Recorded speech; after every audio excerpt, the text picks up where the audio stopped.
सभे मगहिया भाई बहन के भूलेटन काका के राम राम आथिन मगहिया खबर में सुनथिन देश दुनिया के खबर। भारत के सैन्य खर्चा 33% बढ़ गयलक। ऐसे पूरा दुनिया के सैन्य खर्चा रूस यूक्रेन लड़ाई के बाद लगतरिये बढ़ रहा है। बिहार के छोट छोट नदी के आपस में जोड़े के बात कर रहलन है बिहार के मुख्यमंत्री नीतीश कुमार। राज्य भर के हाई स्कूल शिक्षक नियोजन लेल कार्यक्रम फिर से जारी कैल गेल। युवा राजद महानगर अध्यक्ष रामराज यादव के पिटाई के खबर के बाद तेज प्रताप यादव कैलन इस्तीफा के पेशकश। गांव गांव में स्ट्रीट लाइट लगावे के काम जल्दी शुरू कैल जाए।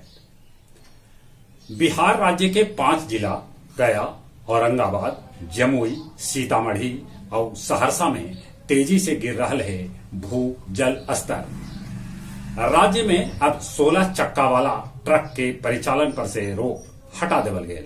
अब 16 चक्का वाला ट्रक गट्टी और बालू आसानी से ढो सका था। औरंगाबाद के महसी गांव भी सिलेंडर लदल टेम्पू में विस्फोट होल, जकरा से चारों पट्टी दहशत मच गया। दिल्ली में एगो निर्माणाधीन भवन गिरे से अररिया के 2 मजदूर के हो गए मौत। यूक्रेन रूस के बीच लड़ाई के आज 62वां दिन है। रूस लगतरिये दाग रहल है गोला। चीन में कोरोना एक बेर फिर से बढ़ा दिलक हाहाकार। पाकिस्तानी प्रधानमंत्री शाहबाज पहिल विदेश यात्रा पर अरब जैतन। पंचेन लामा के स्वतंत्र रूप से जिए के इजाजत दे दिलक चीन। गया जी में कल बाल युवा सांसद के आयोजन कैल गेल, जकरा में 7 गो स्कूल के लैकन लेलन भाग। आईईडी धमाका में डुमरिया के तारचुआ निवासी कैल भुइया के उड़ल चिथड़ा। गया शहर में कितने जगह पर पानी लेल मच रहा है हाहाकार। गया कॉलेज गया में कैल गेल प्रेमचंद के लिखल कहानी पर आधारित सदगति नाटक के मंचन।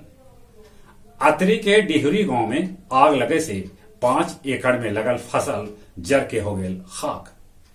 गुरुआ के पुनौल में एगो शिक्षक के घर से दारू महुआ पुलिस बरामद कैलक।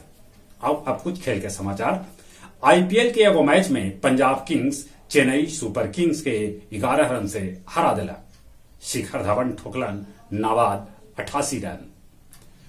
शरद कमल बनलन 10वीं बेर राष्ट्रीय table tennis champions. Volleyball championship लेल गया जी से 12 खिलाड़ी के चयन कैल गेल। दक्षिण अफ्रीका से घरेलू सीरीज में बायो बबल हटा सका है बीसीसीआई। जहां तक मौसम के सवाल है, गर्मी धीरे धीरे बढ़ रहा है। गर्मी से बचते, कोरोना से बचे ले मुंह और नाक पर मास्क जरूर लगाते। एक बार फिर से अपने सभी के भूलेटन काका के राम राम।